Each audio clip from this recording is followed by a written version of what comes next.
What is up, everybody? Welcome back to another episode of Coffee and Grit. And today we finally get the answer to who is Andrew Black. That's right. You guys have heard me mention Andrew Black's name several times in several conversations.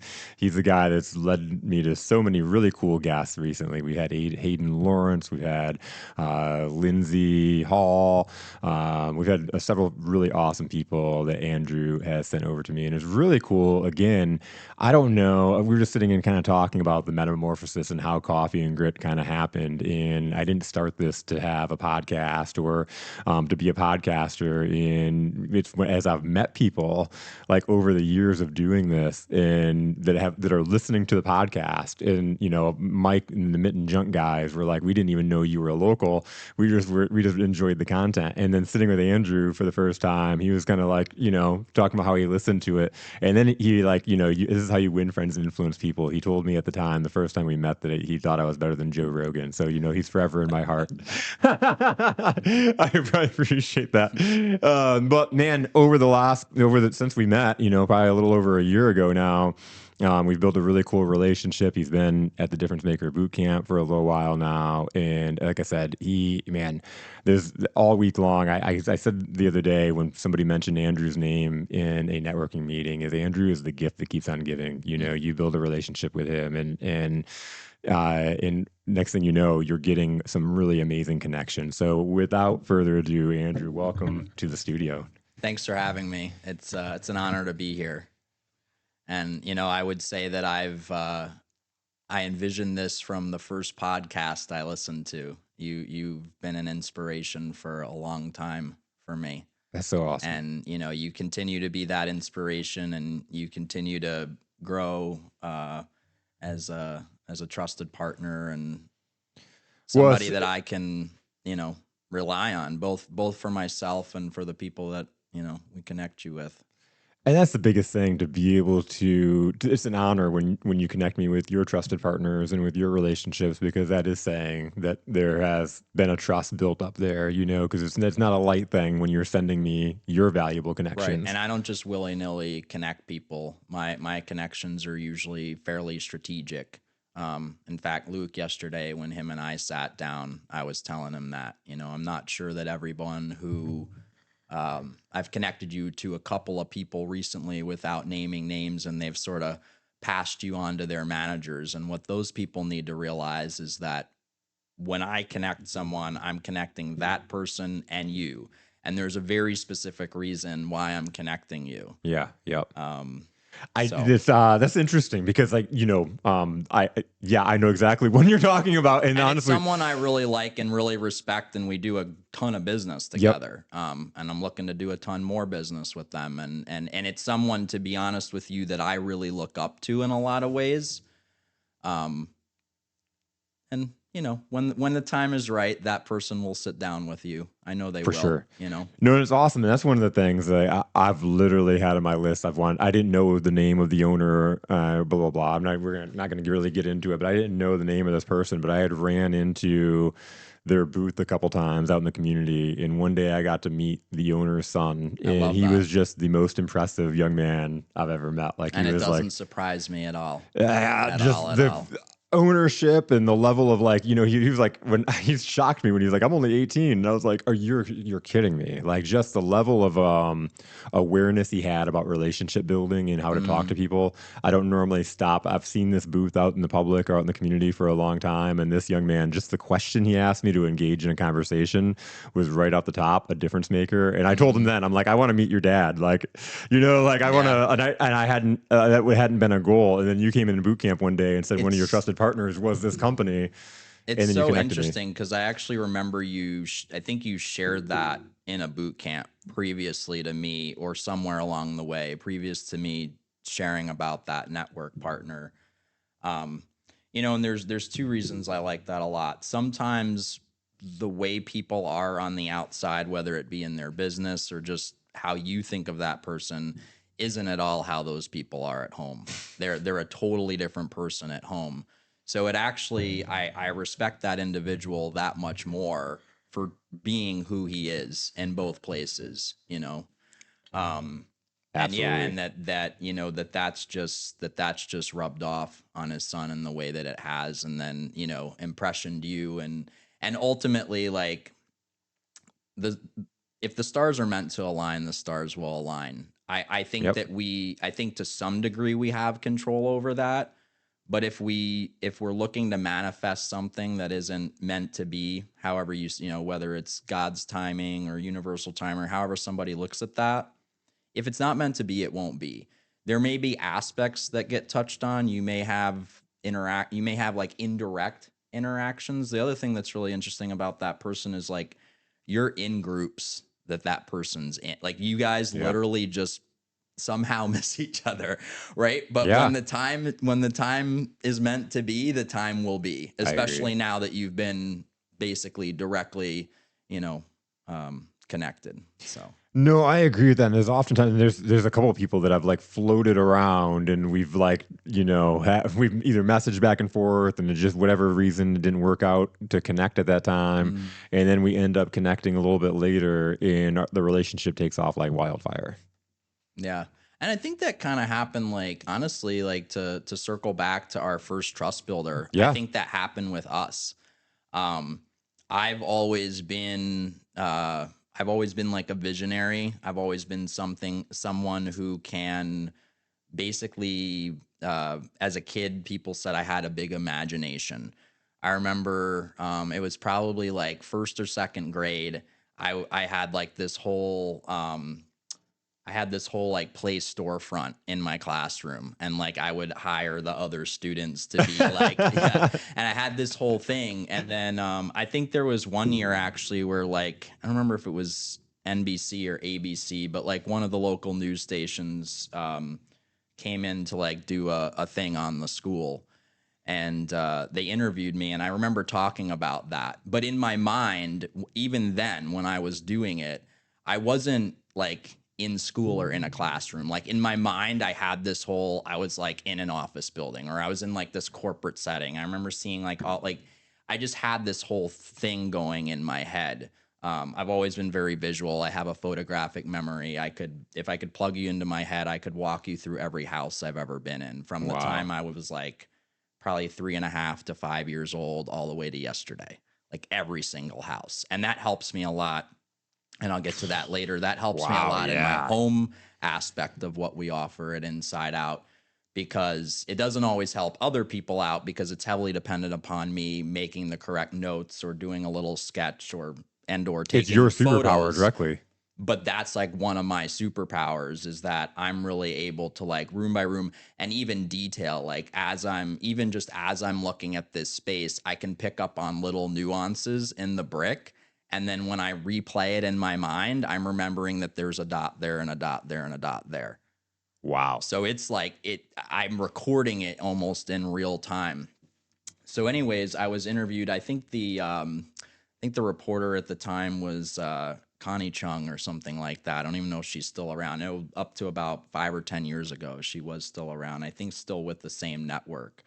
But I remember talking about this, and I think maybe even my other friends who were interviewed, or somehow this all came up.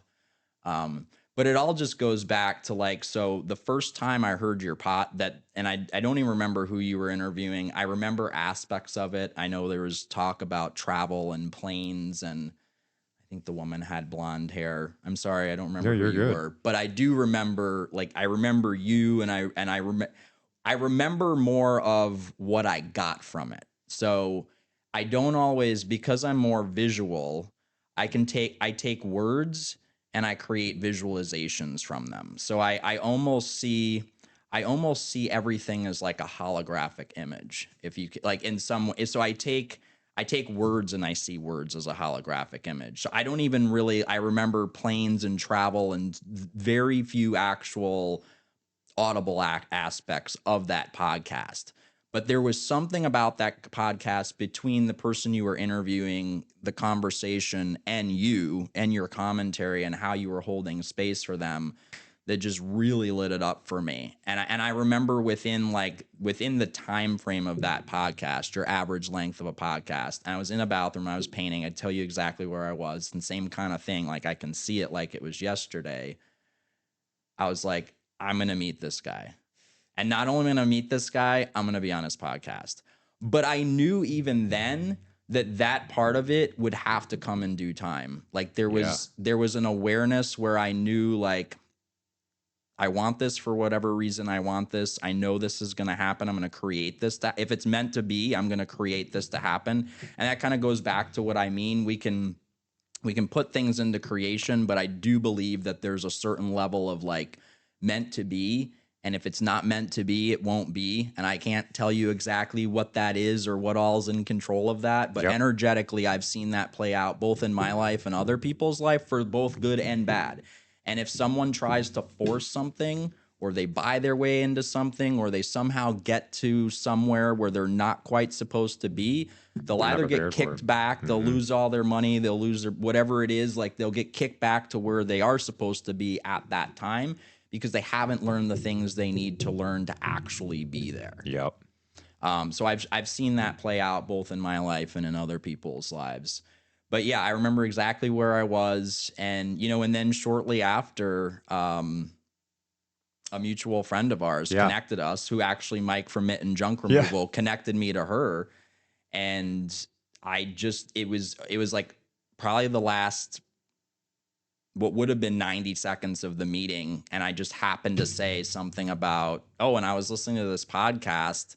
And she's like, "Oh, I'm friends with Jason Tracy. I'll connect you." And I'm like, "No way," you know. And I could just the beginning of that feeling and just those connections. Like, well, here we go, right? And then we met and we sat down, and I think I kind of gave you a sense of that. But again, the timing, just I could feel it in the meeting, and then I created some of these weird entanglements that you and I sort of talked about later, and then at that point of like, I think that was actually a really important turning point, to be honest with you, because that was the program I was running. And that was kind of like, you know, my own lack of self-confidence and just kind of like, why isn't this person getting back? And like, whatever those things were, but I made it about you and it was really about me. And then I had to come to you and share that so we could get that shit out of the way. Boom. Can I curse? Sorry. Absolutely. Yeah. I'll try not to. No, but go ahead. We had to get that out of the way. Yeah. And then once we got that out of the way, I don't know if you necessarily picked up on it, but I could just feel that shift. Yes. And I know it was a shift in me because I was like, all right, we're not running that program anymore. But then I was fully able to really see you for who you were and not the you that I was putting on a pedestal, which I think we do. Huge. Yeah. You know what I mean? I know people have done it with me. I've done it with other people for sure. It takes me back to that conversation we had at BCAT in the coffee shop, and about putting people on pedestals. Exactly what table we were sitting. I do too. I can see it. And I remember where we were at when we met the first time. We were at my office, and we were in that little small conference room. Yes. Mm-hmm. And I remember then I was saying, like, we had a pretty in-depth conversation. It wasn't just an hour; it was a pretty long conversation. And I was like, you should be on the podcast. And you're like, you know, if it works out, like sometime. Yeah. And then, and then we just kind of lost connection there for a little bit. Mm-hmm. And then Adam brought us back together. I mean, like, I think I had already joined boot camp, and I think we were already working together and was seeing each other in more proximity more often. But I think Adam was that next shift for us. It was, yeah. Well, because like again, small world of things, right? I've known Adam for quite some time. I saw. It was actually he was kind of laid up and whatnot, and he had posted. Yeah. So we had just, it was like we had just met and had a couple interactions, and then I saw him post that, this guy, he had like this really great gratitude post for you, and was like how you came over and you'd already did work for him, but then you saw that his leaves were piling up. He was going through some stuff and he wasn't able to get out there and do it himself. And you brought a whole crew over and just cleaned up his yard. And it was me and Randy on a weekend. Okay, totally somewhat unexpected. Just like I've got it. And we had become friends over the years. We are friends and. I'm actually doing some AI coaching with him right now. And, I had done a bunch of work for him. One of our real estate partners had originally connected us. They used to go to church together. And it was back during COVID when no one was returning phone calls. And, everybody's like, oh, the world's closed. And I was like, yeah, not I don't think so. not doing that. And I was the only one that actually called Adam back. And yeah, I mean, it's like really the That's the rest is fate of the the world. rest is Again, you're the only history. one calling him back. You make that Yeah. call, and then how the dots connect. Yeah. How did the dots No, it's, connect? it's so cool to watch and see how the dots connect. Like looking back in that retrospect.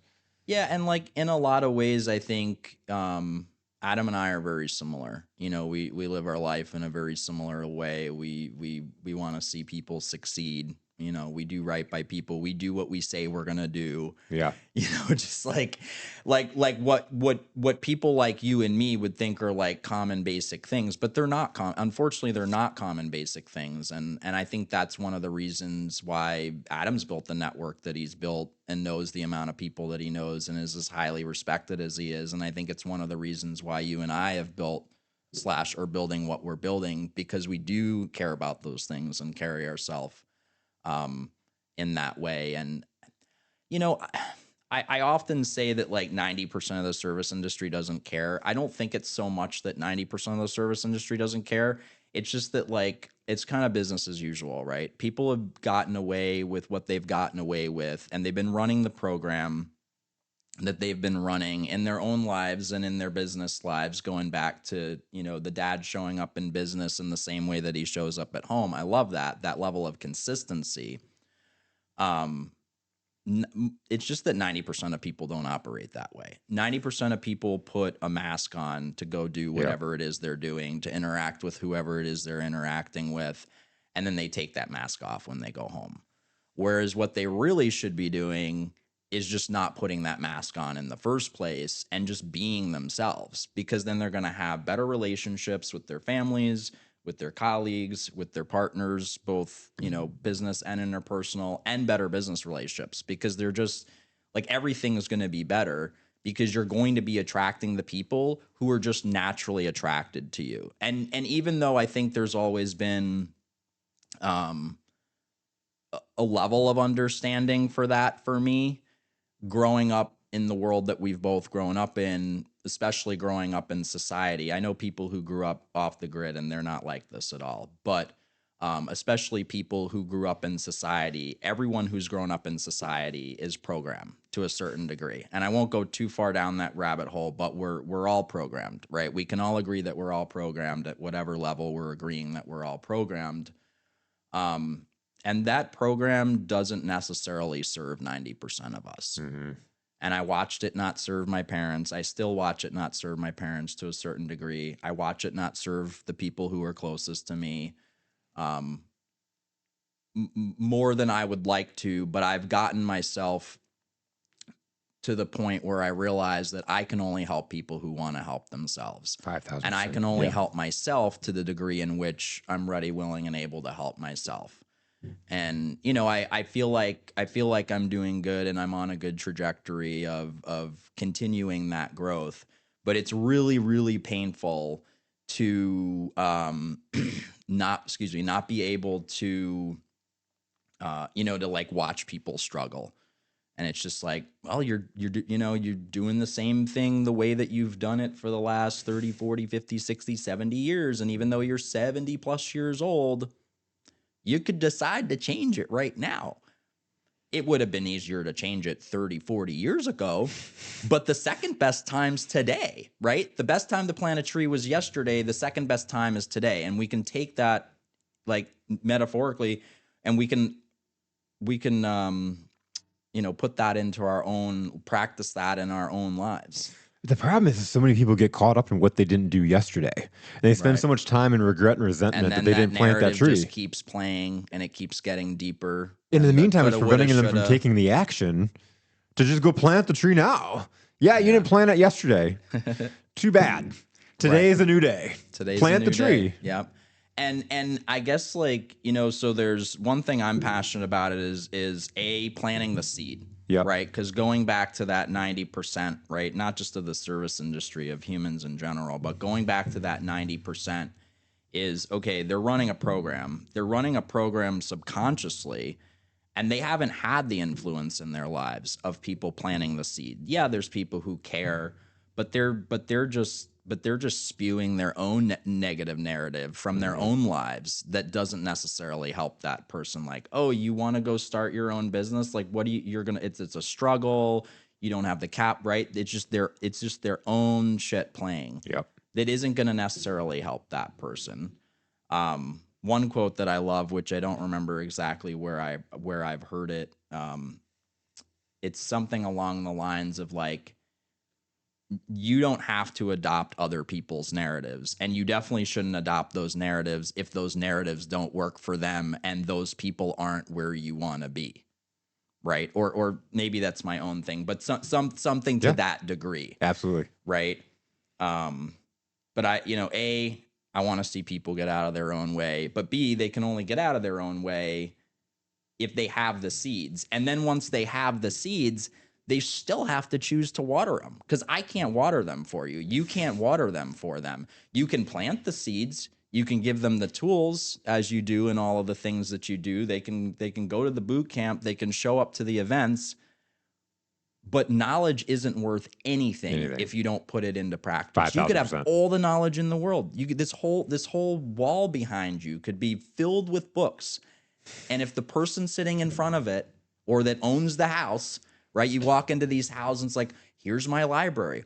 When was the last, does your not a politically correct term anymore, but does your house cleaner, walk around and just dust those books? When was the last time you took a book off the shelf? Or what's the book that's sitting on your desk? And are you reading that book every day? Think and Grow Rich by Napoleon Hill. I mean, that book was read, that book's been read every single day like a Bible. Yeah. But then most importantly, okay, you're reading the book. Are you going and applying principles and taking action? And for me, that was the most frustrating thing when I started my business is I have this heart that I want to help everybody. I see your problem. I see what's preventing you from moving forward. And then I was working with these people that read all the books, so they could spit the game. They could talk mindset out the wazoo. Some of it, they might have even been better than me, like they were like, but then they could sound better. They have all the information. So I'm like, we're going to have a lot of success. But I find out that they're just consumers of information. They're doing all this studying. They're doing all this preparation. Sometimes they're doing over prep, because what's happening is if you're reading, program reapplied to knowledge. It's just another level of consumerism. Yeah. You see the people who sign up for, and I've come across a ton of these people, they sign up for the events and the classes and the drawing a blank on the other term, but just these the seminars weeks, and seminar and weeks, and sometimes weekend-longs or week-long seminars. Yep. Tens of thousands, hundreds of thousands of dollars. I mean, you're talking Grant Cardone level, hundreds of thousands of dollars, right? Yep. They never do anything with it. Never do anything with it. Right? It's just like lighting money up and setting on fire. Like, why didn't you just go give that to your favorite charity? Because it would have actually been, it might have gone into somebody's pocket somewhere, but most of that would have actually helped someone. Yes. But you just spent this money and you're not even helping yourself. Yes. That probably drives me more crazy. And in fact, it for sure drives me more crazy when the seeds are there, the knowledge is there, and it's not being applied. What doesn't drive me crazy, and I think you and I have the opportunity to help people, is we have to initially plant those seeds, right? Yep. They ultimately, we can try to help coach them out of their way, but ultimately they have to be ready to start taking that action and watering the seed. But if the seed's not there, then there's a chance, because you can plant it. Yes. And I think there's more of a chance, depending on where that person is in their life, than there is for the person who's read all the books, that could out talk you and me all day long and sound like they know all the things, but then they go home and they pour a martini and they just sit on the couch and watch TV. And they're not living like, there's this mask of, here's what I do in front of the camera, here's what I do in front of the people all day, but then I go home and I'm miserable. Yep. You're not leading you're not leading by what you're speaking, And the biggest learning lessons come from taking action. I mentioned, I don't know if this was on camera or not, before our conversation started, or starting this podcast. I didn't start the podcast to be a podcaster. I started to create this content, or to create content to get myself out there and to brand myself. And as I'm doing that, as I'm taking that action, and I'm not worrying about how am I going to monetize it. I'm taking the action to figure it out. And through that process, I figured out how to monetize it, but I figured out some major needs. I found Mm-hmm. out some major problems and I found out how to solve them, Right. and it landed into now this. I didn't start this with a plan to start a podcast, let alone to have my own podcast We studio. very rarely get to the point we want to get to by just taking all the steps to get to that point. Yeah. It's not a direct road. Right? The road is, and sometimes there's a few steps back and then you got to go around the bend again, right? Yeah. I mean, and honestly, I mean, I think that kind of, if you want me to kind of segue into Inside Out a little Yes. bit, Yeah. That was perfect timing. the advent of that is, so going back to the visionary in me, I knew when I started Inside Out, there would be home, there would be life, and there would be travel. The entertainment piece that's coming next year is definitely a new thing that I didn't necessarily see. But I think it companions well. And I think it's just another piece of the whole. So, I built Inside Out on the back of the home services end of things, and I would say 80% of what we're currently doing is still home services related inside the home and outside the home.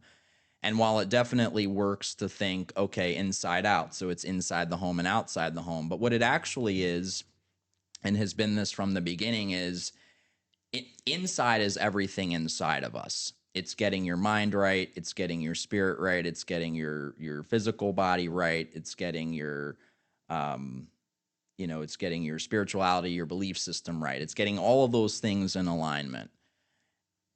The outside is everything outside of us. And while it works to play on inside the home, outside the home, that's great as it applies to home.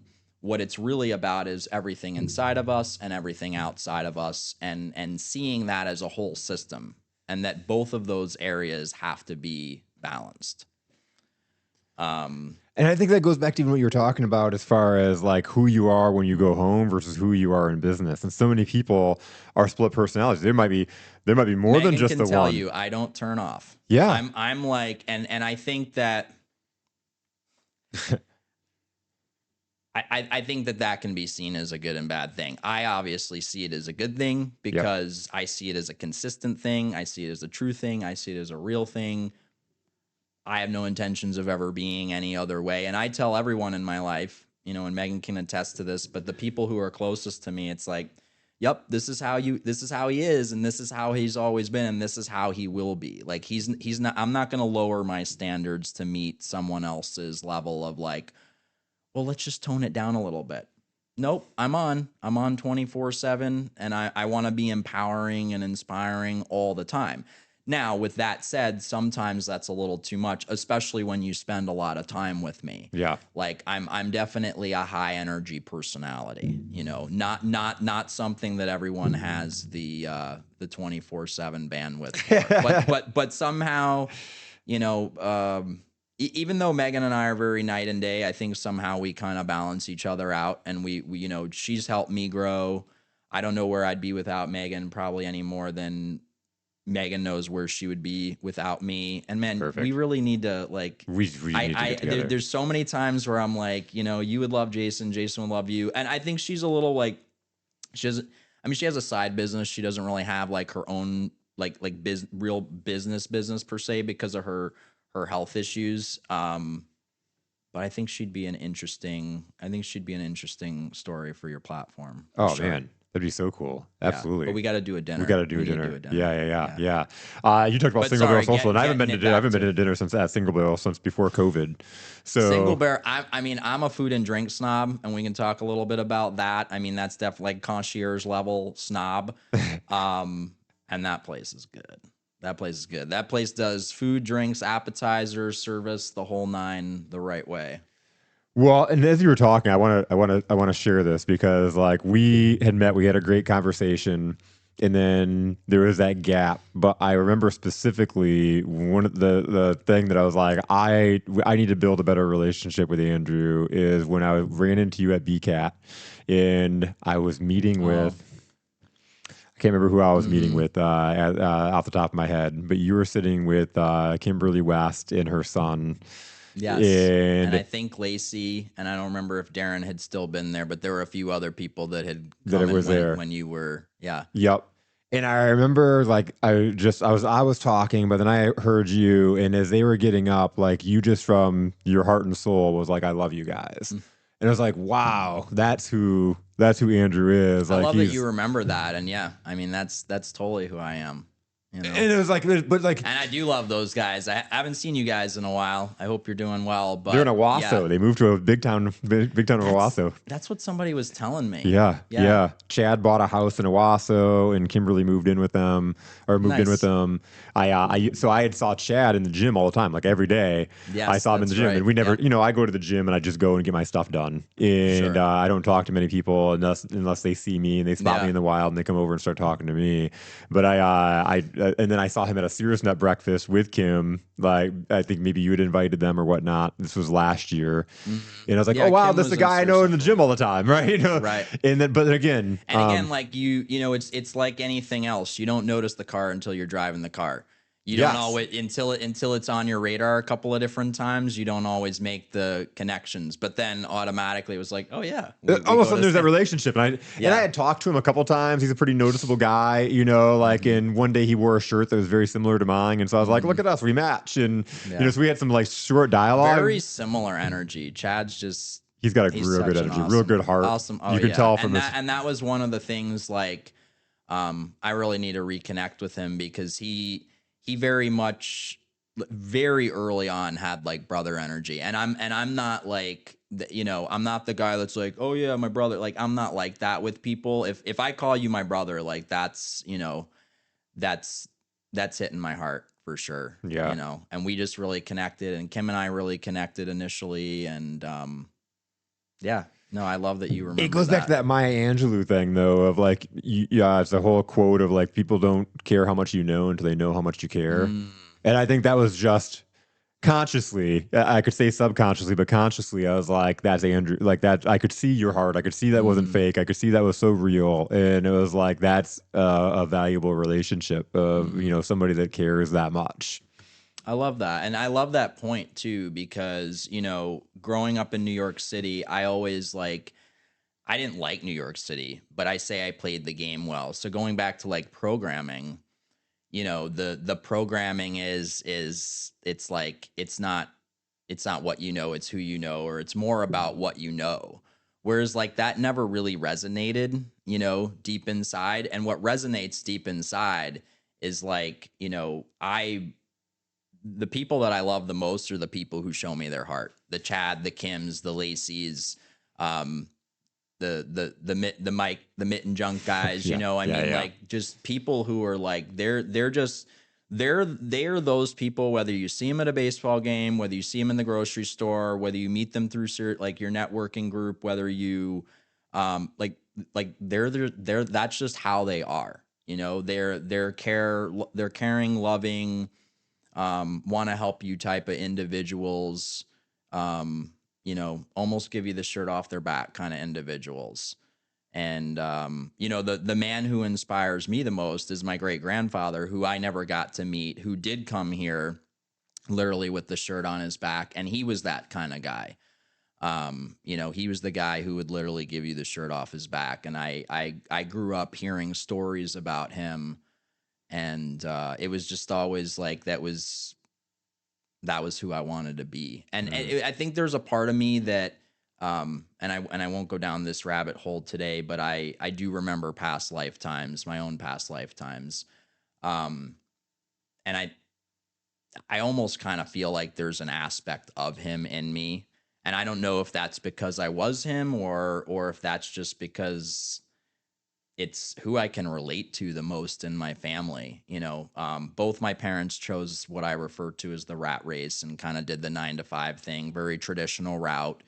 My mom's great. She has 3 masters, like nothing against that. She loves what she does.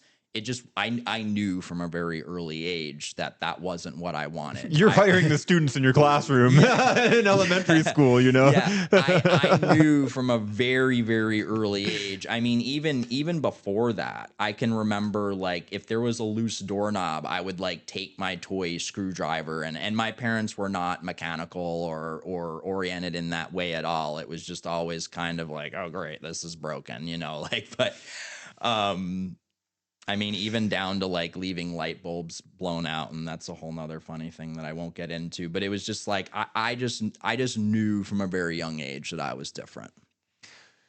Well, it's so cool, and like I'd love to hear there's so much unpacking, and I love the story. You know how much I Oh, love there's the so story. much. We're gonna have to do a couple of these. There's way too much to I'm in. unpack. Let's do it. Let's unpack. There's way too much to unpack in a session. But yeah, I want to tell you and your listeners and anyone else who's interested in hearing, you know, as much as we can in this session, because it's, you know, I've been working with you know, Trey Bolin. Yeah. Been working with Trey, and she's just, Trey, you're amazing. She's amazing. Trey's She amazing. just, oh my God. Trey's claim to fame. She literally at the Sears Step breakfast was like, and I'm the shortest episode of Coffee and Grit ever. And it had nothing to do with Trey. I did 3 back-to-back episodes in one day before I was going on a cruise for a week and a half. And she was the last one. And by the time we got to the end, there was only literally 35 minutes left or 40 minutes left in the studio. Well, really, you know, really interesting. And Trey, I hope you don't mind me sharing this. Really interesting and beautiful way to like confirm our connection. But a couple weeks ago, towards the end of our session, I said, you know, and it might have been after the first or second session, I said, Trey, I truly feel like you and I were divinely brought together. And I said, I really mean that, you know, the synergy of our working and just your superpowers and everything you bring to the table. And she said, well, you know, she said, can I share something with you? And I said, absolutely. And it might have been the second session that she shared this, but she said, you know, I love the people I've worked with. I've worked with some amazing people, but I just felt like I just had to pray. I had to pray and ask God to bring me the people that I'm really meant to work with, that are like my people. I forget exactly how you phrased it, Trey. But she said, I prayed and you were one of the first people that came to me. And it was just like, oh, there you go. There you go. Oh man. You know? Yeah. And it's just beautiful. You know, again, I mean, whether the way you relate is that it's divine and it's God energy or it's universal. To me, it's the same thing. Yeah. Right. To me, it really is. Because I feel like I've always had a close connection to God, not in a religious way. I've not had good experiences with religion, unfortunately.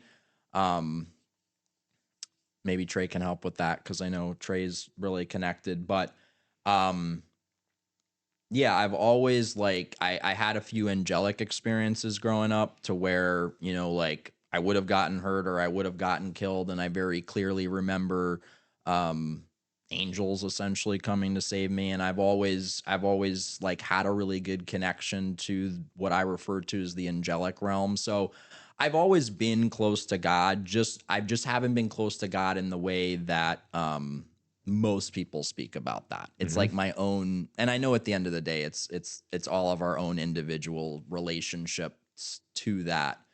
But I just love that confirmation that we both shared in different ways with each other. Oh, you know? absolutely. That's so cool when she can turn around and be like, like you say it's divine, and she's like, I prayed and you were the first person that showed up. It was so beautiful. It's like, how do you not love that? It's so awesome. That's so awesome. So when you were talking about, and I love the reason why people do things. When you were talking about going around and like fixing some stuff around your house, and you're talking about like parents like not fixing, like changing the light bulbs and stuff, is that kind of like what tied into starting Inside Out or doing what you're doing, or did that not play into effect at all? You know, not necessarily. I'll give you the quickest version. So the quickest, shortest version is I started my first business when I was 7 because I didn't really know how to be a kid. I had a dog walking business.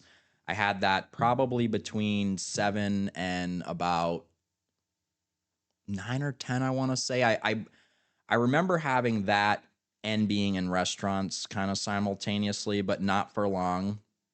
So I think 10 or 11, I had that until about, and at one point, because I was in school full time, I actually had my dad and my brother working for me with the pet care slash dog walking service. And then because I always knew how to network, just like innately, it was just networking before I even knew that. I don't even think I learned the term networking until the last probably decade or so, right? It's a fairly new term for me, but I did it very innately my entire life from the very beginning. I would say from like 5 or 6 on, I was networking, and I always had older friends.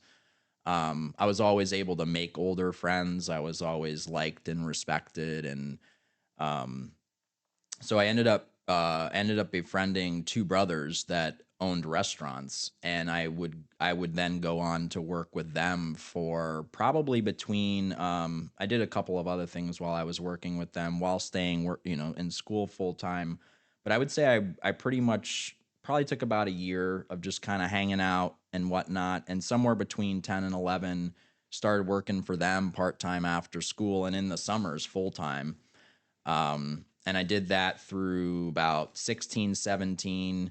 17 was kind of over school, moved out to Michigan, ended up actually finishing high school in Michigan because I just basically came out to Michigan. And then I think it was like 4 weeks before school was going to start. And I just called my parents and I was like, yeah, I'm not coming back.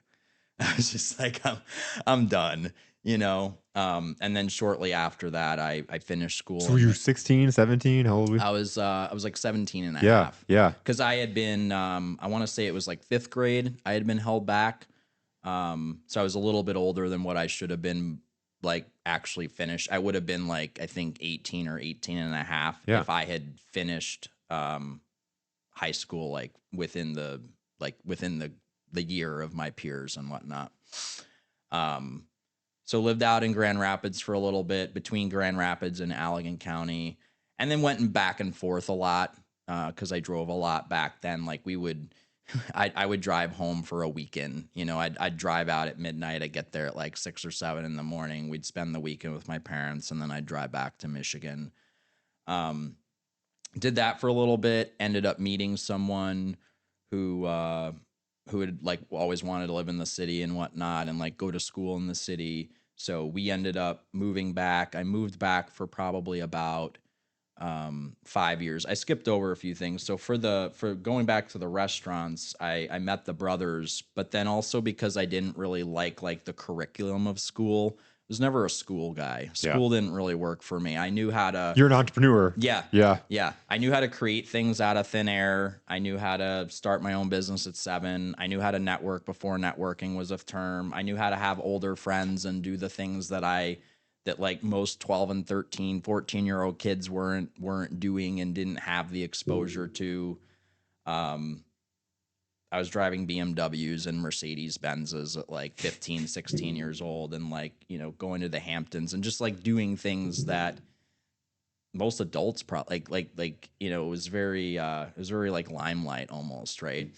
And so yeah, I knew how to do those things, and I knew how to connect to kind of live the life that I wanted to live and go to the restaurants that I wanted to eat at and all of the things. I'm very like opportunistic in that way, you know um, but also while like, and I think even then when I think back about it, but also like bringing something to the table, like those people in those businesses needed something, and so I wasn't just kind of like hanging out and freeloading. I was working too, but I just happened to become friends with them as well, and they'd take me to their country houses, and I'd have exposures that I wouldn't have had like growing up in the city, Mm-hmm. from learning how to shoot to like being exposed to. I didn't actually go hunting, but to being exposed to different things that I wouldn't have been exposed to just like living the city life. And then so because I didn't like school, I had befriended my principal who introduced me to her husband. Hey Christy, if you hear this. Who and then her husband and I became friendly, and he knew restaurant owners as well, but he knew like higher end restaurant owners. So he ended up connecting me to this French restaurant that unfortunately the COVID kind of did in the business, but had connected me to this restaurant, this French restaurant that had been around for like 30 years, Chez Lorenz, the upper kind of, I think it was on Madison. And they gave me an internship so that I could learn something that I was interested in an industry I had already spent almost a decade in at the time, just short of a decade in at the time, about 8 years at the time, but have more like hands-on learn from culinary professionals. And like to this day, I remember, I probably remember the things we made the most, but I remember those things like to this day. Like I don't even have the recipes anymore, but if I was to have to go and make creme brulee the way we made creme brulee, I could make it like I made it with those guys. You know, That's awesome. it's just so cool.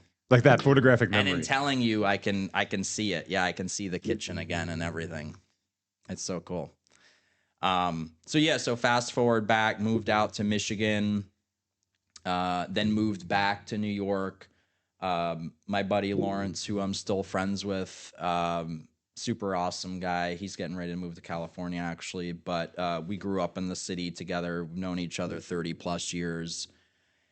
His dad, Lane, who had worked for corporate construction firms and then later on had his own companies and maybe always had his own companies. I don't remember exactly, but he had watched me grow up and he was like, I'd love to have you come work with me. And so he took me on and mentored me and brought me into the corporate construction world. And I ended up working in the corporate construction world for a mid-level company. I think there was about 500 or so employees at the time for roughly about 4 or 5 years. And then at that point, like I had already been over the city once. I was like really, really over the city. I started becoming this was around the time when they were putting like those what I call microwave towers. But like the 3G and 4G and just super high powered cell phone radio wave towers all over buildings. And they put one on the building that I was living in on the Upper East Side at the time. And I was just like, I can't do it anymore. And it was kind of like, was it 2000? It was just after the kind of that 2008, 2009 crash, probably 2010, 2011. It was kind of coming back, but like, everything in my view was just getting that much crazier and I didn't want to be anywhere in or near a city. So I ended up moving back to Michigan, reached out to some friends I had made years ago, lived with them for a little bit, traveled through the WOOF program, which stands for Worldwide Opportunity on Organic Farms. Didn't do the worldwide thing, but ended up doing like Georgia, Tennessee, Kentucky area, mostly southern states, mostly Georgia and Tennessee. Ended up making some great friends out there, people I'm still friends with. William Kawinga from Beach Hollow Studios. If you hear this, thank you. You're awesome. He taught me a lot of things. He's an amazing woodworker. He's actually from Grand Rapids, Michigan, but he's lived in this like 40-acre hollow in Tennessee for the last, maybe it's 100 acres. I don't remember. It's this huge hollow off the grid in the middle and practically nowhere in this cute little town that I'm totally forgetting what the town is called, but it's a drive through, you miss it kind of town with a gas station and a post office. It's about an hour and a half from Nashville, so that's the closest town, and Nashville's an awesome town. I haven't been there in a decade or so, but him and his wife took me in a couple of different times and did the work trade thing with them. And the way that works is you basically work like, everyone was a little bit different, but for them, it was like 4 to 6 hours a day and you get a lunch and a dinner. And then you have some time to explore the area. Or if you're on a big property like that, walk the property or kind of do, whatever you want. And usually your staying quarters are usually fairly primitive, but I loved that. I remember there was this one nail. He had built his home is built with logs, and then he had taken the supplemental logs and built his workshop, which is just essentially a square with a squarish or rectangle building with a roof, and then everything's open. So it's just open to this hollow, and it's beautiful. And there's this one nail that's in this log. And if you set your phone on it, you'll get cell phone service. So anytime that I wanted cell phone service, I'd have to set my phone and balance it. And at the time I had a BlackBerry, and I'd have to put my little earbud in, but that was the only place on the property that you get in cell phone Just service. the nail. That's hilarious. Yeah. And I remember that to this day. But awesome guy, awesome family. His kids grew up off the grid and did not have, going back to people who grew up off the grid, did not have that same level of programming that you and I had, or that even most people have, really. Yeah, so did the woof thing for a while. Met a couple other really cool people. Did some building with cob, which is like clay, sand, and straw. And that was really cool. And some I didn't meet Mike Reynolds, but like Mike Reynolds level of kind of garbage warrior, taking stuff out of the landfill and building with it. So earth ram packed tires and some really cool stuff. And I to kind of circle back to a question that you asked about, was fixing the doorknob or whatever when I was a kid, what kind of brought it all together. Really, every single piece of it brought it all together for me. And I think it was cool. After that, and then when I came home, I had my own. When I came home, meaning home back to Michigan, I found a really cool property about 15 minutes north of Chelsea, and had it was a combination of sort of like ancient agriculture methods, some hybrid modern techniques, but we didn't use any machinery. It was all manual labor, and we did everything utilizing like compost and pretty much making all of our own soil amendments. So like a biodynamic farm.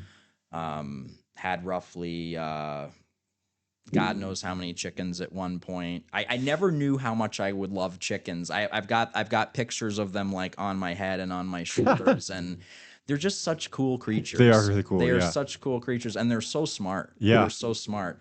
But had chickens and ducks, and we didn't have turkeys. We had geese at one point. Really tall. They're called Toulouse geese. They're these great big gray geese. If you're in and around the Ypsi area, and you ever go past. I forget what that lake is right there, but it's right near downtown Ypsi. There's this little pond, and you'll see the Canadian geese mixed in with the Toulouse geese. So these must be just like wild Toulouse geese. I don't know if they're native to the area, if they're kind of fly in, but the ones that we had gotten from this couple out in Howell that bred them, and they're humongous. I mean, they stand probably. Like from their feet to the top of their head, they're practically 4 foot tall. I mean, they're humongous. And we had two that survived, and they used to fly back and forth. They'd fly south for the winter, and then they'd come back. And it was really cool. I've never had this. I've had a little bit of this with dogs, but I could actually because the first year it happened, we were like, oh my God, these things are just gone. They're not coming back. And then as it got closer and closer to time, I could just almost like a compass. I could feel them. I was like, and then one morning I was outside doing the things, watering the ducks and whatnot, and these two geese just come in, and then they hung out, for the whole season, and then same thing the next year. Wow. It's just so cool. That's just so cool. But it's just really full circle, Jason. I mean, like there wasn't really any one thing that I could say like that was the thing that brought it all together for me. It was all the experiences. It was the brothers, it was the restaurants, it was the mentorships, it was Lane, it was being able to do the things that my parents didn't quite know how to do or want to do or had any interest in doing. To my farm, to the experiences I had on other farms, to off the grid, to on the grid, to everywhere in between. And just being an observer. I've been like a lifelong observer. I want to bring home and lifestyle maintenance together. And everyone was like, oh, that's not going to work. You got to pick a niche. You got to pick like 2 or 3 things. They've got they've got to totally make sense to the consumer, and it's got to be very obvious, otherwise it's going to be too complicated to the, whatever. And I'm like, no, I'm gonna I was always very like, nope, this makes sense to me. And even if it's gonna be a little bit, more of a curve to kind of bring it all together and make sense. But I knew the starting point was the home, because I was kind of already doing handyman-ish things and helping people in their home and doing painting and installing flooring and doing different things like that. And my one friend at the time, Sheldon, had said to me, someone else who sort of who mentored me, like unofficially mentored me, and I think saw something in me and helped me to see that more in myself. Because I had the ideas, I had the creative, I had the vision, but I didn't have the confidence. And he actually introduced me to Landmark Forum. I don't know if you've ever heard of Landmark Forum, but it's essentially it's one of many developmental programs. But you could almost say that it's the one that, if you're even willing to scratch the surface on like getting out of your way, that's the one you do. And it's not cheap. And so if one of the things of being in your way is like, oh, well, I don't spend money on myself, I only spend money on other people who are going to take it and throw it away and not do anything with it. I don't spend money on myself. And he got me into that room, and he got me to spend the money. And shortly after that, he was like, you've been working with me for about a year. If you've been talking about this business, you've got to either make it real or we can't continue working together.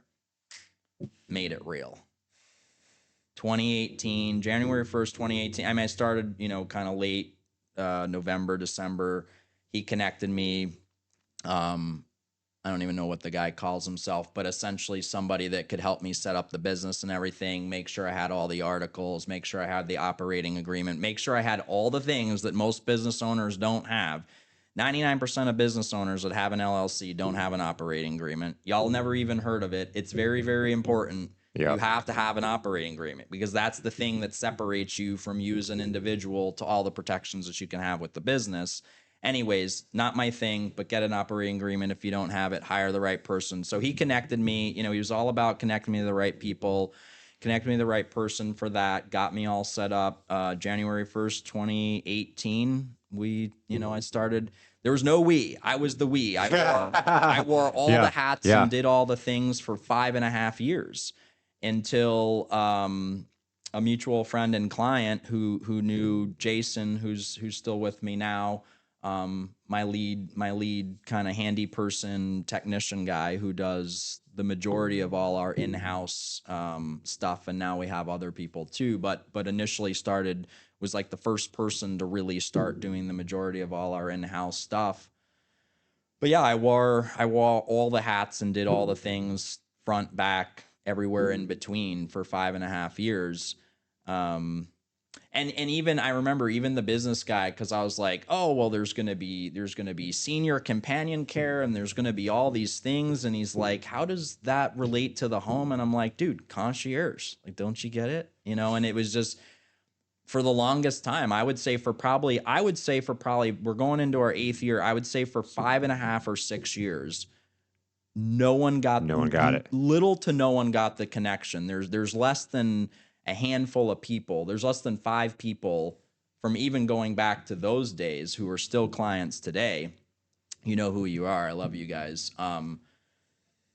That got it, but only because they actually knew what a concierge was. Most people still don't really know what a concierge is. And we have really taken it to a whole nother level, because a concierge you typically just see at a high-end hotel or something like that. That's the only place someone ever hears about a concierge. Yes. Or if they travel abroad, then they hear about concierge. But in America, the only time you ever hear concierge is if you're in a really nice hotel. Yep. Or a resort or something of that level, a country club. You might hear about it. And that's only if you've been fortunate enough to be exposed to that world. If you're not fortunate enough to have been exposed to that world or had any kind of influences in that world or even heard or seen about it in a movie, I mean, concierge is totally foreign. Never mind the Yep. term, Yeah. but like, what is it? And so, I take everything that it is, and then I've just like totally added all this other stuff to it, and will continue to sort of skyrocket what it is. So for Inside Out, it's full home, full life, full travel, and all of the things that anyone puts in those buckets. And then, coming soon, and I'd love to talk more with you about this off camera in the not so distant future, is an entertainment piece. Because it's really talking about and sharing everything that we've talked about on and off camera today, but bringing that to the public and the whole like why we do what we do. Yes. And how other people can benefit from this, not just from working with us directly, but like telling the story, the date of the soul that you talk about. Yes. I mean, and I'm getting more and more pumped about that idea, but I also don't want to shift into that before, so the team has helped me redelegate myself. I started out wearing all the hats, doing all the things, being the only visionary, being the only one that was like, no, I'm not going to pick a niche. No, we're doing it this way. This is how it's going to be. Even if I had to, even if it was blood, sweat, and tears for 5.5, 6 years, like to me, everything that's ever meant the most to me hasn't come easily. And everything that's never really mattered all that much, or I just don't feel that great about, has been easy. Right. And I think whether someone can relate to that or not in the moment, that's the truth. Right. If easy come, easy go. Yep. Right. And it kind of goes back to the reference that I made about somebody making a bunch of money in the beginning and they weren't ready for that money and they didn't have the trials and tribulations that needed to come before that in order to keep that and grow from there and all of that. They're going to get put back to where, and when I think about it, like I did spend probably the first several years, I mean, probably the first 5 years, I remember struggling with the financial thing. Like, well, if I only had backing, or if I only had this, or if I only had that. And I'm so glad I didn't have that. I'm so glad I didn't have that. Because A, I wouldn't be the man that I am today if I had that. Yep. And B, I wouldn't even be where I am right now with all the amazing connections that I've built and that the team's helped me to build and that I've met directly and indirectly through people like yourself and going to different networking events and CirrusNet. Shout out to Steve. And like, it just... Shout out to Steve. I know you're out there hiking right now listening to this. Like I wouldn't be where I wouldn't. If I had what I thought, I guess what I'm saying is, and I think a lot of new business owners need to hear this, and maybe even a lot of 5 to 10 year business owners even need to hear this. Like, whatever it is you think you absolutely need right now, you don't need it. You just need to be more fucking creative. Like, just get out of your way. Connect with Jason or somebody like Jason and just like get out of your way, get out of your head, get out of that programming, get out of that narrative that's been playing for the last 20, 30, 40 years and rewrite a new narrative and then start playing that and only play that if it serves you, if it gets you to the next level.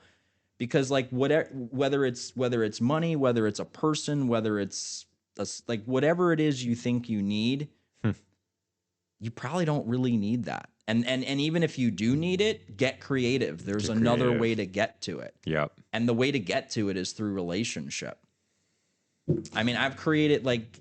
I started this thing off with a GoPro. We have created so much. Like even just you and I, right? Yeah. We were talking about it just before. Like we've created so much, both intentionally and unintentionally and directly and indirectly through other people connecting us, through the stars aligning, through God's timing, through divine intervention, whatever you want to call it. Yep. It's come to us. Good things come to those who wait, but they only come to those who put in the work and put in like it. You can't just envision and wish and wish and wish and oh, it's going to come to you. Like it doesn't work that way. You got to put in the work. You've got to see where the work is needed, I heard this the other day, and it's perfect to summarize this up, is God has a plan, but he's looking for active participants. Yes. Like, And think about that. How many? I was listening to somebody today talk about like they put all together all the breadcrumbs, like all the breadcrumbs were there, all the signs, all the omens. Like we all get them, Say but that again. God has a plan. He's looking for active participants. Yes. Yes. Because like, hey, Andrew, here's your vision. Go do this thing, right? That nobody's heard of. That's not easy. You're fighting a battle. You know what that makes me think of? It makes me think of The Alchemist. Yes. It makes me think of that book because, you know, the man who's impressing upon him and in that is sort of saying that to him, right? It's like, you know, whatever it is you want, like you have to go out there, you have to experience it, you have to grab life by the balls, so to speak. You do. You have to. Yeah.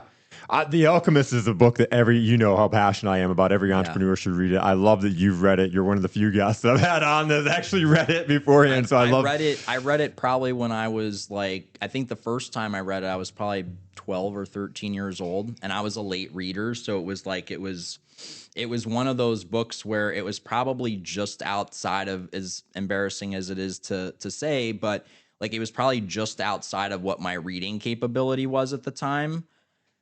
That I was so like, that was probably, it's interesting actually, I'm thinking about this, like that was probably the first book that really that I was engaged. Yeah. Because up until that point, I just felt so stupid. You know, it was like I was reading so below where my peers were reading, and I was just, it did not help my confidence level. But then I think it was fifth grade. My fifth grade teacher introduced that book to us, and it was just like that was it.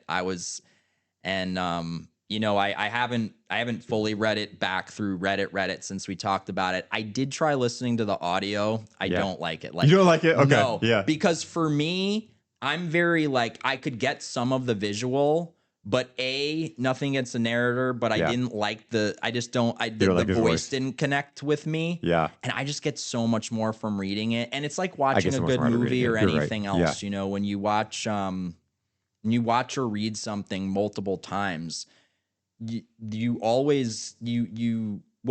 grown, right? And so you're not the same person reading it. I'm not the 12-year-old kid or however old, I don't remember the grades, but however old I was in fifth grade, like I'm not that person anymore. And so each time I've read it, I've gotten something else from different. It, you know? You mentioned another book, Think and Grow Rich. I read that at a different time in my life. Or Rich Dad, Poor Dad. That's another good example. I read that at a different time in my life. That book made me a horrible employee. But it didn't make me a better business person. I went and I was reading these books and I thought I was smarter than my bosses. And I thought that one day I'd just wake up and be a business owner.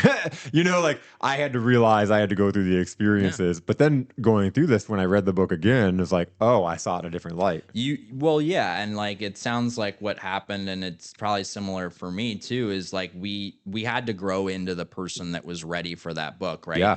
Like we can collect the knowledge, but the knowledge is just there. And until we know what to do with it or how to like put it into practical use, it goes back to those lived experiences. You've got to then go and experience. You got to go then take the action, because you're going to then have a different level of understanding for the reading. Yeah. Yeah. So incredible though. And we talk about The Alchemist and you know, when you're talking about God, universe, like they talk about like the universe a lot, but I it's that same thing of like God, universe, what is it? It's like the universe or God has a plan, right? And that's that whole thing. For sure. And think about how the world would be if everybody fulfilled their purpose and fulfilled their plan. And it comes down to those moments like with Trey. God and the God/universe, which to me again is really the same thing, like he has a plan for all of us. Yeah. Right? Like legit. I mean, and it's not just, and that's why I'm so passionate about planting those seeds and then doing my best to encourage people to water them. You know, I've learned over I've spent a lot of time and resources on people who just, you know, either weren't ready at the time or won't ever be ready. Right. And we can't help /save those people. Nope. Give me a horse to water. At the end of the day, like we really can't save anybody. You can only save yourself. Yep. Right. You can only save yourself, and maybe with the help of God or whatever it is that, you know, is like your higher power that you relate to. But at the end of the day, initially you have to get out of your own way enough to see that you're in your own way to be able to help to be able to save yourself. All you and I can do is plant seeds. That's all we can do.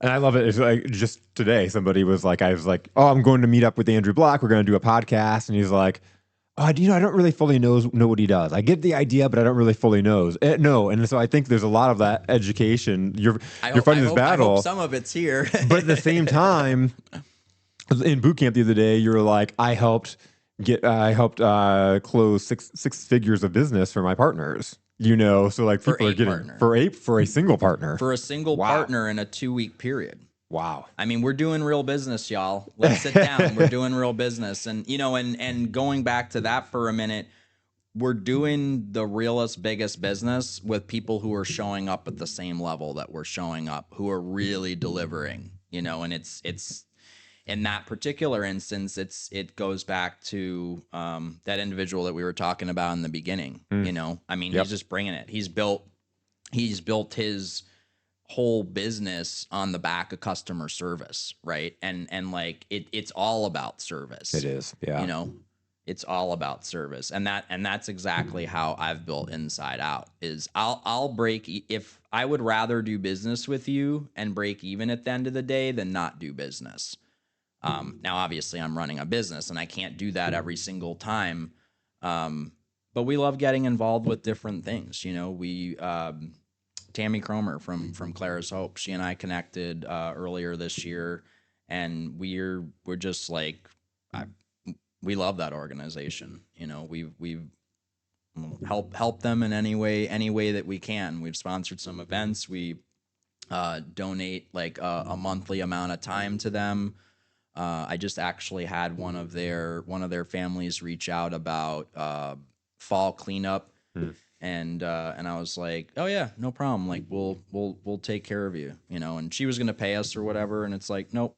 Like you guys haven't asked for anything in a while. Like I'll come out and I'll do it myself and I'll check the system and everything. So, I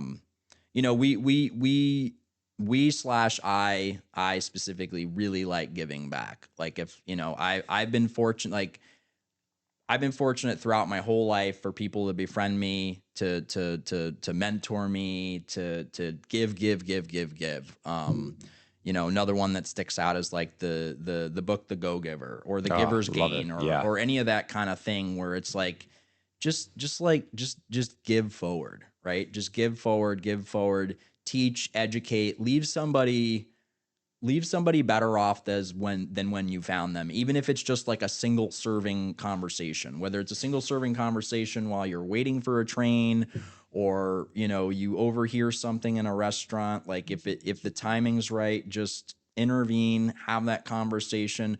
Or even like, sometimes I've heard people share like, oh, this woman smiled at me at the laundromat today, or this guy held the door for me and I was having this shitty day and I had gotten, rained on, and then this taxi cab splashed this puddle. I mean, like, it's like all these things happen, and it's like you never know how like the smallest, almost nothing gesture is going to be received. And not only may you brighten that person's day, you might like keep that person from wanting to do something terrible to themselves. 5,000%. You never know. You never know. You never know. You never know.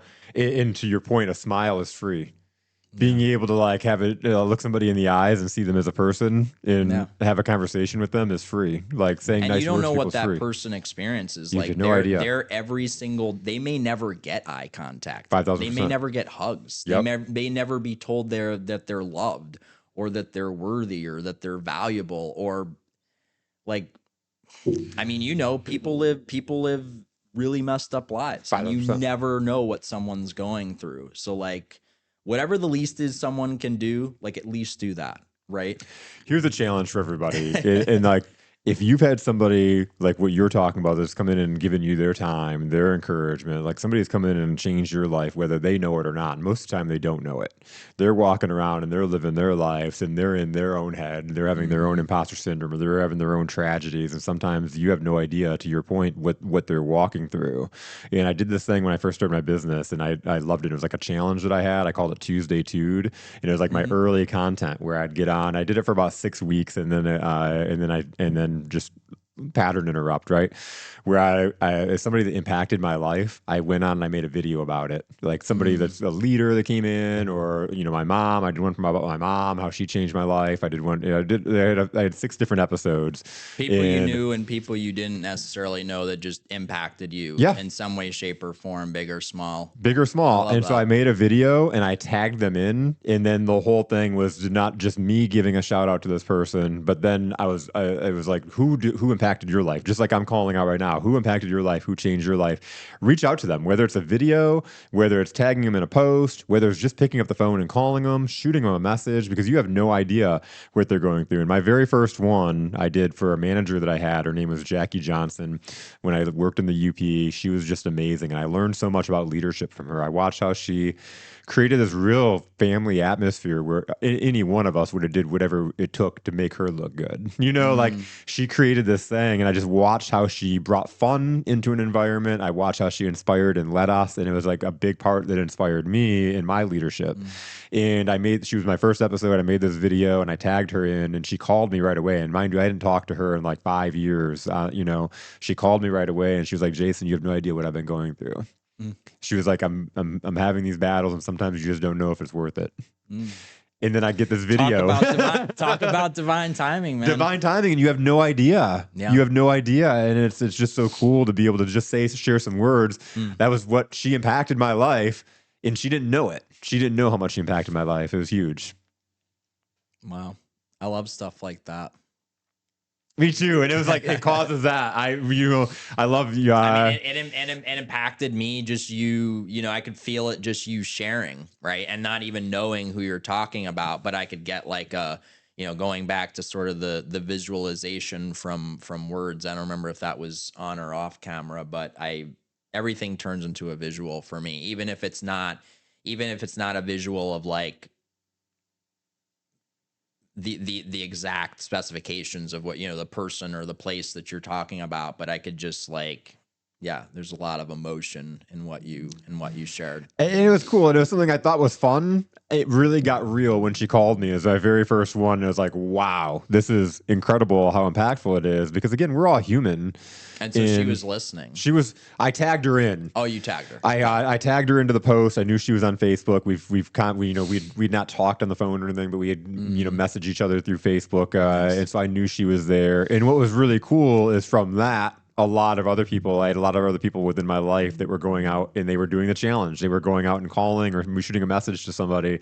And then I was getting all this feedback of like, it was really cool. And it's something I think about all the time of going back and doing, because it was a lot of impact and it's fun. I love that. It's I mean, emotional. there's a few people that when I would, because I would say grade school through high school, I was a depressed kid, right? I didn't have the influence that I wanted. I mean, I had loving parents who did their best, and my mom in a lot of ways was my best friend. I was very close to my mom. I was close to my grandmother, close to her sisters, my great aunts while they were alive, and like definitely closer to the women in my life. I think it's one of the reasons why I probably work so well with women today, both clients and like Lindsay and I have a great connection. She's helped me a lot and my business a lot. But when I think about middle school to high school, I was a depressed kid that essentially wanted to like kill myself the whole time. I hated school. I had a couple of good friends, but I couldn't really relate to my peers. I just like hated everything about it. Didn't really like New York City. Again, played the game well, but really wasn't happy. It wasn't my correct environment. My mom grew up in Oklahoma, so I literally 4 to 6 weeks before summer vacation, I was just like counting the days down to like, when can we go to Oklahoma? I love going to Oklahoma. A lot of great memories from there. And it wasn't like going to the tumbleweeds. I mean, they lived in a suburb, but when you go from New York City, constant noise, constant bright lights, to like, I could sit in the middle of the road and not get killed for an entire day because maybe 5 cars passed. That was heaven for me. Oh, I just loved that. But I had a couple of people like that, whether it was Dennis, my art teacher, who again, I probably haven't actually had a conversation with in 15, 20 years, but we're friends on Facebook. or whether it was my social worker at the time, or I think that's what she was, like in my high school, Joanne, who I have talked to, who Megan's met, who I actually do have like a newfound relationship with, but we had kept in touch all of the years.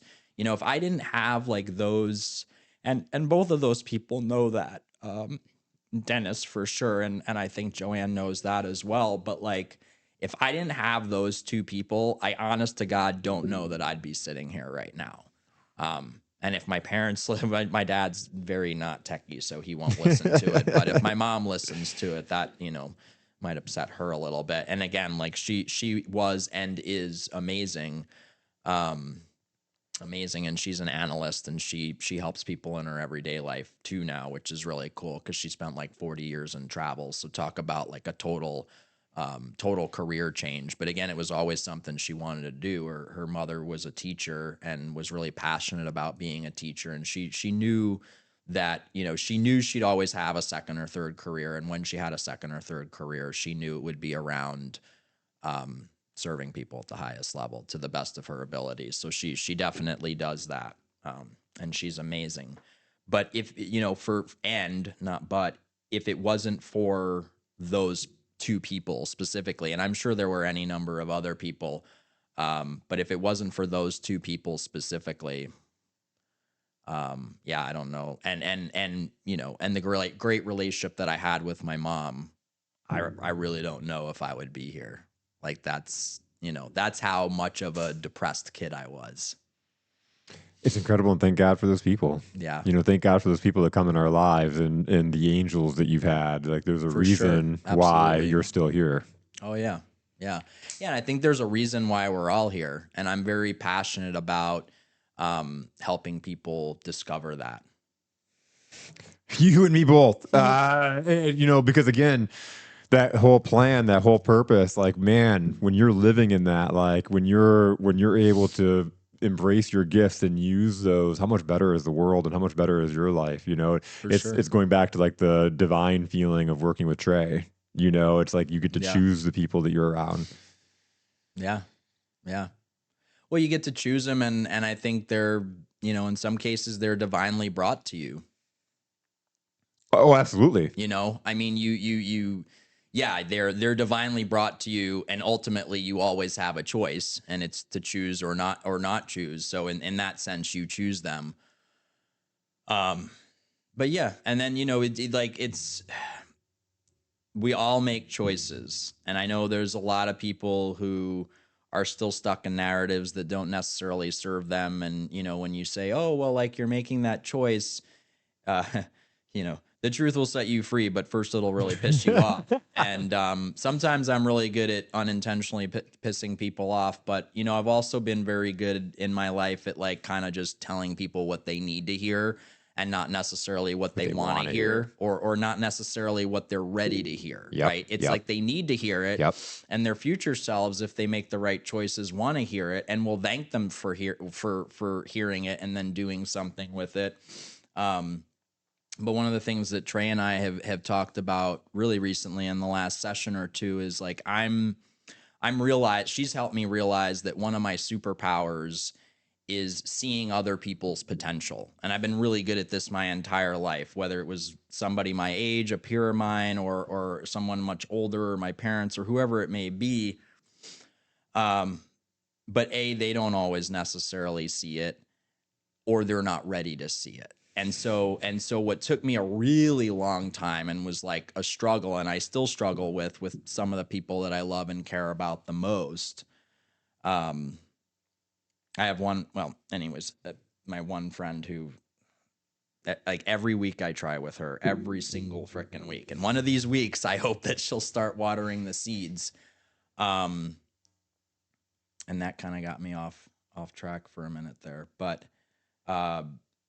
well, let me jump onto that. So I have this friend who I've known 20 plus years. I've known her. I kind of see her as a kid. She wasn't really a kid. I never realized how close in age we were. We actually aren't that far apart. I think she's closer to my brother's age. So we're 6 or 7 years apart. When you get into your adult life, that There's no years in doesn't between. seem like as much. But when you're 19, 20 years old and somebody's still like a teenager, you see Yep. them as a baby. So like, but I've known her since she was a kid. She's amazing. She's in the healthcare space. She loves pouring her heart into people and taking care of people, and she's very good at taking care of people, but not necessarily taking care of herself.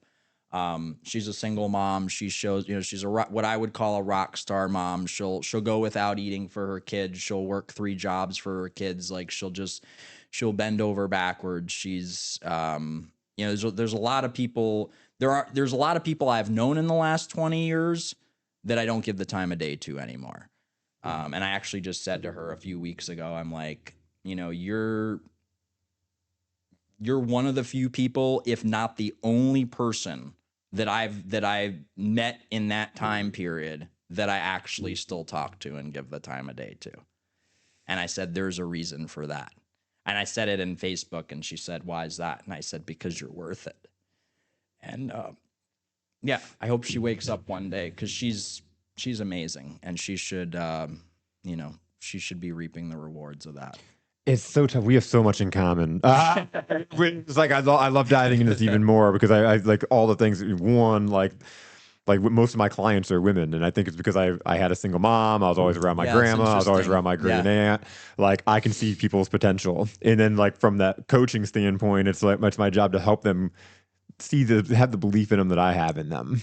But man, when you can see it it was so frustrating to me for the longest time in leadership positions, when you see the potential in somebody and you're trying to help them and you want it worse for them. Like you're going and watering their grass every day. You're planting the seeds. That's where I was going, and then got distracted with Paige, but no distraction at all, because maybe if I say it in a very public way, she'll listen. Right. Yeah.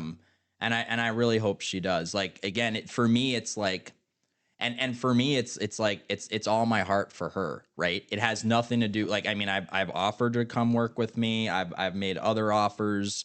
At one point I tried helping her buy a house, and I connected her with Leanne and connected her with the network. And, again, if and when that's supposed to happen, I'm still open to helping her, and I believe it'll happen.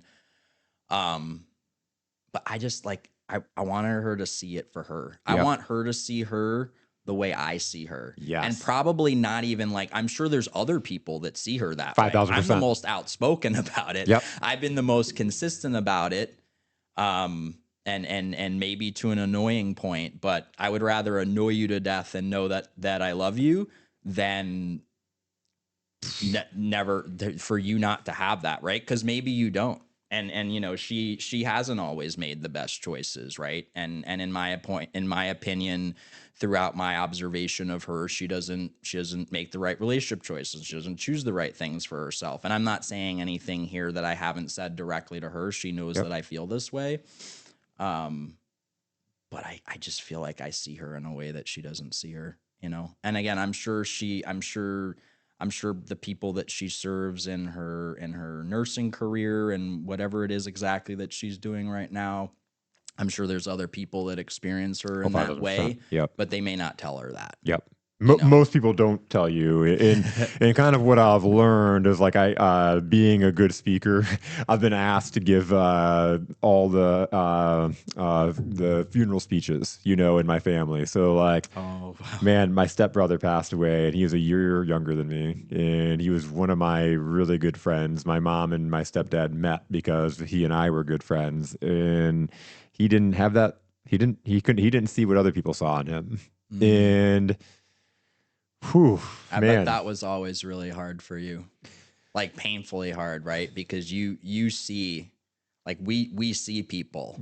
You watch the struggle, and you see the struggle, and you see the path that he's going down, and not talking to people as he's going through grief, and not dealing with the issues, and then that creates a lot of problems. And he ate his feelings, and he got really overweight, and he had sleep apnea and all these health problems. And this was 5 years ago, so he was 39, and he just passed away in his sleep. Like, wow. He's 2 years younger than me. and I was asked to give the the speech at the funeral, and it's like sitting there and outpouring the things that I wish that I told him while he was alive, and I don't know if it would have made any difference Sure. in the way he saw himself, but man, I wish I would have told him how I looked up to him, because man, again, sometimes people just don't know. Yeah. Well, he knows now. He knows now. He knows So now. it's just one of those things of like, no, don't let that time pass. Say Right. those things to Paige because she know. needs to hear it, and then you'll never leave being like, man, I wish I would have had that conversation. Yeah, something happened a few years ago, and in case she hears this, I'll say it in a vague way, but I had wanted to say something to her when she had been with a particular person for a while, and I had felt it from the beginning, and I just, out of respect, and I just didn't, like, there was this part of me that wanted to say it, but I didn't want it to, like, when you've known somebody 20 plus years, like, you don't want to. I would rather be in her life than not be in her life, and I'd rather hold back on that one thing. But basically what you just said, she validated, because after everything was said and done, I told her how I felt about that person. And then I told her that, I had held back for like the 5 years that they were together, or however long it was. It was about 5 years, I think, off and on. And she was like, I don't remember exactly what she said, but basically she said that, she respects our relationship enough that me telling her how I feel wouldn't have changed, like wouldn't have blown up our relationship, that she would have respected that I felt that way. And then that kind of like told me that, that then it was like, if I could hit rewind, I would have told you that 5 years ago, Yeah. Because if that could have saved you that, right? If you could have actually found your person, or a better person, or just had a better experience, or dated yourself for 5 years, because oh my God, what do you think could happen with that? Oh my God, yeah. Sometimes, and not just people I know, but I see this so much in just like, I've always had a lot of women friends, so women share stuff with me, and in all of the stories I've heard over the years and all of the experiences, it's like, a lot of the time people date based on how they feel about themselves, like at the core. Like, they'll say they believe in themselves, they'll say they know they deserve better, they'll say, oh, just one more grind, and then like they'll finally get up over this hump. But it's like, listen, y'all, until you get to, like, until you really see yourself, until you really see how you just keep choosing a different version of that same person, it's never going to change. Like, it's never going to change, You but have that's, to. I think that's why I thought of Paige, because that's the biggest struggle I have still, but I've learned that, like, I've got to just, even if it's weekly, just trying to water those seeds, or planting new seeds, or just reminding that person that they are valuable and important, and, that if they don't hear it from anywhere else, that they're loved. I've got a couple of people like that. Man, I could just, I think you and I could, you could hit record, and we could just like, we could just talk for days. Cause I mean, and even jumping back to previous lifetimes. I mean, I have another friend of mine, Crystal, who we've actually, I think she remembers more lifetimes than I do. And Megan knows this friend of mine, and I, same kind of thing. I haven't known her quite as long. But like, I'm always planting seeds with her, and just trying to, and I think she's finally, in her own way, she's starting to see herself in a way that she hasn't seen herself before. But any time that I can, like, even if I don't ever get somebody to see themselves, like, obviously that's what I want for them. I have to try. Yeah. I have to try. Yeah. I just can't put too much into it, because I used to just drain all my energy into it, and I've learned that I need to take smaller percentages and give, but ultimately I have to fill my own cup so that I have that much more to give. It says it is. It's like that 80-20 rule. And I look for the people that want to they want to change, they want to grow, they're coachable, and Yeah. coachable is such a huge word in that sense, and it's even the boot camps. Yeah. I've had a lot of people that have come through boot camp, and there are some people that I'm like, coming in, I'm like, they're probably not going to get a lot out of this because they're just in the, yeah, I know, yeah, I do that, yeah, and I don't even pursue them to come again to another session because Right. like there's going to be a lot to have to break through to that. A And then there are the lot of people that walls are to like, break down there. I'm Yeah. ready, And Joe called, texted me, and he wasn't able to make it to boot camp this week. And he texted me his commitments and the things he's working on. He's like, I'm on fire, and I love it. Joe is on fire. Joe's come like just in the time that I've met Joe, to introducing you to Joe, to having him come to that first boot camp, to kind of just pushing him a little bit. And I don't know if he told you, but I basically was like, man, you have the tools in your toolbox that you have right now, right? I'm like, this money that seems like a lot of money that you kind of sort of know that you need to spend, but you're not sure if you want to spend.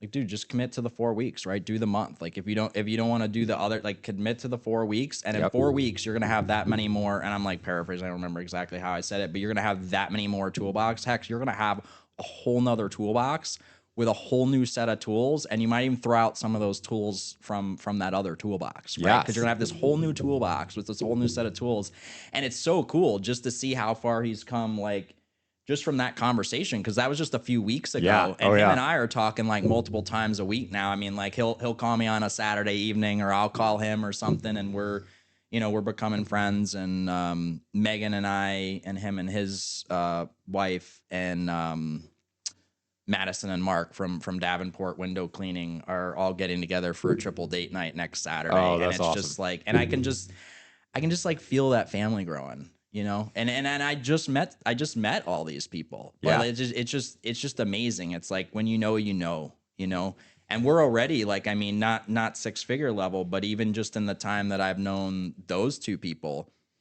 I mean, we've already done thousands of dollars in business. So like cool. the people we're doing the most with are the people that show up, that operate the way that we do, that have that consistency, that have that communication, that have the integrity, that if something changes, like it did today with yourself, you call, you communicate about it, you're on the horn right away, right? Not like, oh, I sent you a text this morning, or did you not see that email? It's like, dude, just pick up the phone. Yeah, exactly. It's like, I can't shoot you a text. I got to pick up the phone.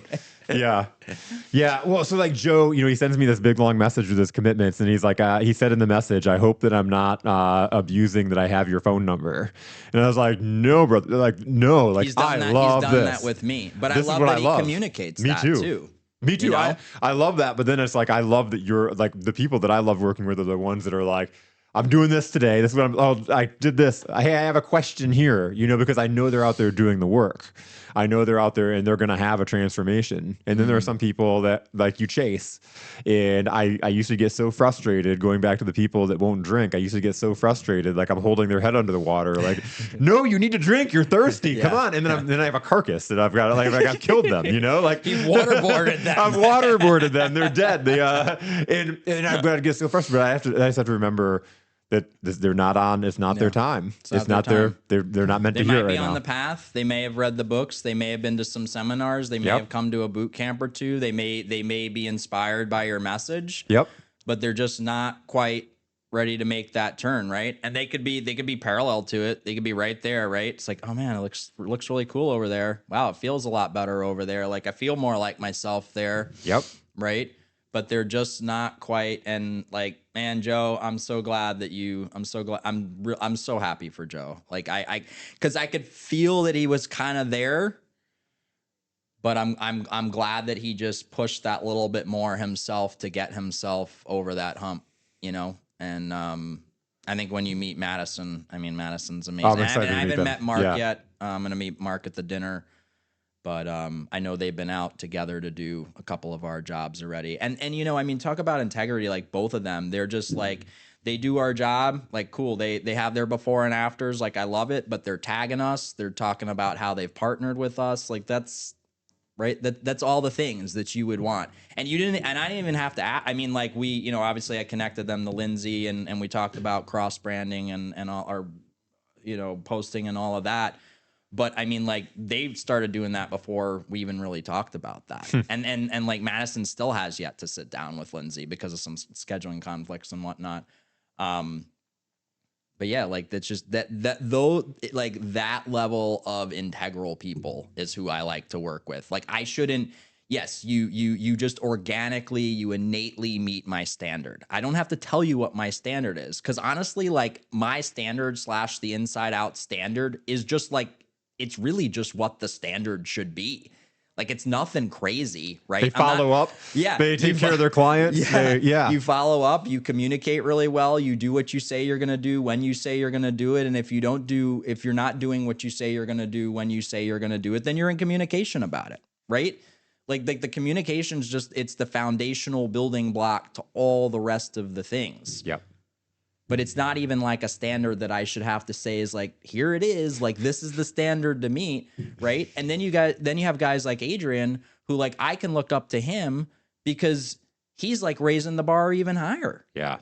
Yeah. You know? And I know when you meet him, it'll just, I mean, that talk about, there'll be that's what I was like. Be fireworks there, man. So yeah, I'm excited to do that. But like literally, when you came in and said you that he's one of your partners, I was gonna say, can you connect me with them? And then literally later on in the day, you had already sent an email out, and I'm like, that's so awesome. Thank you. Yeah. And I do and like let me know if I know recently I've been like, sometimes I wonder if your email, because like I'll see, like last night I saw you respond to Luke, but then I was like, oh man, I hope it didn't like go into spam for Jake, because I've been on fire with like, no, I love it. But you know, every time I connect with someone who, and I'm sure you've noticed, I'm not, it's very strategic. And I don't remember if we said phenomenal connections, introductions off camera, but you know, I'm very intentional about how I connect, and not just with you, but in all of my connections. I think about the person, I think about the personality, I think about the value alignment. It's very strategic.